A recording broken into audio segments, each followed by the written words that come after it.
মধ্যপ্রাচ্যের উত্তেজনা আরও তীব্র হয়েছে।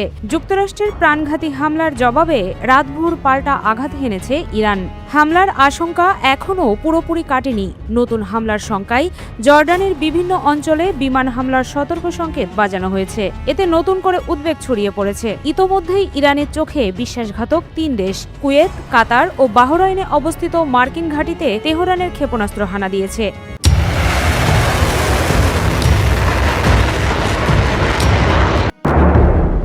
আকাশ চিরে জর্ডানের বুকে আছড়ে পড়ছে খামেনির রেখে যাওয়া শক্তিশালী ব্যালিস্টিক মিসাইল। মুহূর্তেই ভয়াল বিস্ফোরণ, দাউ দাউ আগুনে জ্বলতে শুরু করলো আল আজরাক বিমান ঘাঁটি সহ মোট 10টি মার্কিন স্থাপনা।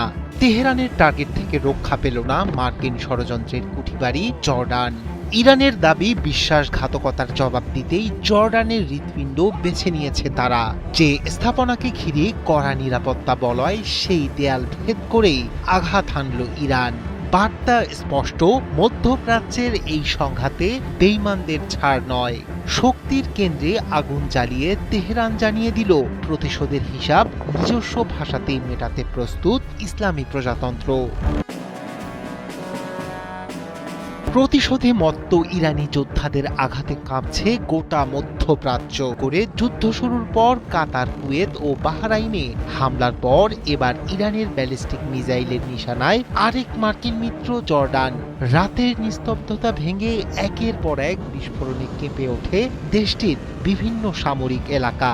একই সময়ে বিভিন্ন স্থানে প্রায় আধা ডজন শক্তিশালী বিস্ফোরণের শব্দ শোনা যায়। এতে স্পষ্ট হয়ে ওঠে ইরানের ধারাবাহিক হামলা এখনও অব্যাহত রয়েছে। ইরানের ইসলামিক রেভলিউশনারি গার্ড কর্পস বা আইআরজিসি দাবি করেছে সামরিক কমান্ড ও কন্ট্রোল সেন্টারের পাশাপাশি জর্ডানের আল আজরাক বিমান ঘাঁটিতে লক্ষ্য করে তারা 10টি ব্যালিস্টিক ক্ষেপণাস্ত্র নিক্ষেপ করেছে। তাদের ভাষ্য, এই হামলা শুধু একটি সামরিক অভিযান নয়, বরং চলমান সংঘাতের জবাব। একই সঙ্গে আইআরজিসি কঠোর হুঁশিয়ারি দিয়েছে। বাহিনীটির দাবি, যদি যুক্তরাষ্ট্র আবারও সামরিক আগ্রাসন চালায় তাহলে পুরো অঞ্চলে থাকা মার্কিন সামরিক ঘাঁটিগুলো আর নিরাপদ থাকবে না। প্রয়োজন হলে আরো ভারী ও ব্যাপক হামলা চালানো হবে বলেও সতর্ক করেছে তারা। অন্যদিকে জর্ডানের সামরিক বাহিনী জানিয়েছে দেশের বিমান প্রতিরক্ষা ব্যবস্থা অত্যন্ত দ্রুততার সঙ্গে সক্রিয় হয়ে ইরান থেকে ছুটে আসা 8টি ক্ষেপণাস্ত্র আকাশেই ধ্বংস করেছে। সেনাবাহিনীর দাবি, ক্ষেপণাস্ত্রের ধ্বংসাবশেষ দেশের বিভিন্ন স্থানে পড়লেও এতে কোনো হতাহতের ঘটনা ঘটেনি। জর্ডানের সেনাবাহিনী আরও জানিয়েছে, দেশের আকাশসীমা লঙ্ঘনের কোনো সুযোগ কাউকে দেয়া হবে না। জাতীয় নিরাপত্তা রক্ষায় প্রয়োজনীয় সব ধরনের ব্যবস্থা নেওয়া হচ্ছে এবং ভবিষ্যতেও এমন যে কোনো হুমকি কঠোরভাবে মোকাবিলা করা হবে বলেও জানায় তারা। বিশ্লেষকদের মতে আল আজরাক বিমান ঘাঁটির কৌশলগত গুরুত্ব অত্যন্ত বেশি। অতীতে এখান থেকেই যুক্তরাষ্ট্র, জার্মানি, বেলজিয়াম ও ফ্রান্সের বাহিনী ইসলামিক স্টেট বিরোধী অভিযানে অংশ নিয়েছিল।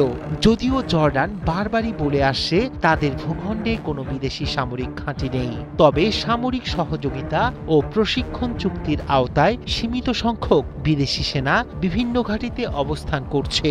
একের পর এক ক্ষেপণাস্ত্র হামলা, পাল্টা প্রতিরক্ষা ব্যবস্থা এবং কঠোর সামরিক হুঁশিয়ারিতে আবারও জটিল হয়ে উঠছে মধ্যপ্রাচ্যের পরিস্থিতি।